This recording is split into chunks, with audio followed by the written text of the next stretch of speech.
আছে, কিন্তু মানে ওদের সঙ্গে কথা বলা মানে কি, মানে অযোগ্য একদম, কথা তো বলেই না।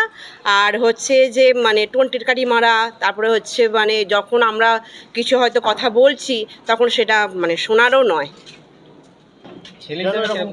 ছেলে হিসাবে কিন্তু আমরা সেরকমভাবে, আমার তো মেয়ে তো স্কুলে যায়, মেয়েকে নিয়ে আসি যাই। আজকে হঠাৎ যখন এটা শুনলাম যে এরকম কসবাতে একটা এরকম হয়েছে, তো এরা তো শুনে তো আমারও তো হাত পা কাঁপছে, কারণ আমার তো একটা মেয়ে আছে। আপনারই তো পাশের বাড়িতে। হ্যাঁ, আমার পাশের বাড়িতে। ব্যবহার আচার খুবই খারাপ, মানে কি পরনিন্দার পরচর্চা যেরকম, মানে বুঝবেন, মানে আমার বাড়িতে কি হচ্ছে না হচ্ছে সেটা কিন্তু ওনাদের আগে খবর চলে আসে। এই যে প্রমিত বলে ছেলেটি, এর আচরণ কেমন দেখেছেন? এর আচরণ একদম বাজে, নোংরা বাজে, মানে কি কোনো মানে কি সম্মান তো জানেই না দিতে, ঠিক আছে। যে আমি বলছি, মানে আমি তো একটা বৌদির মতনই হই, ঠিক আছে।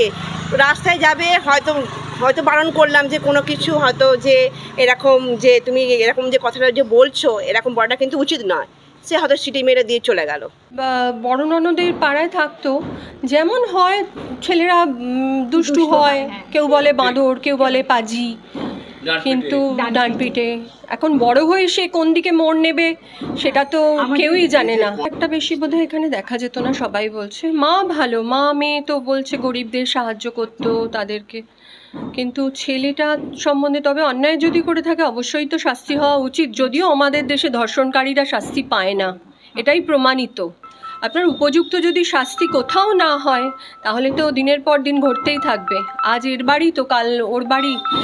এক্ষেত্রে তো দুজনেরই সমস্যা। যে মেয়েটা ধর্ষিত হচ্ছে তার বাবা মায়েরও যেমন কষ্ট, যে ছেলেটা ধর্ষণে জড়াচ্ছে তার বাবা মায়েরও কষ্ট। কাজেই উপযুক্ত যদি ব্যবস্থা কোনো দিনই না নেওয়া হয়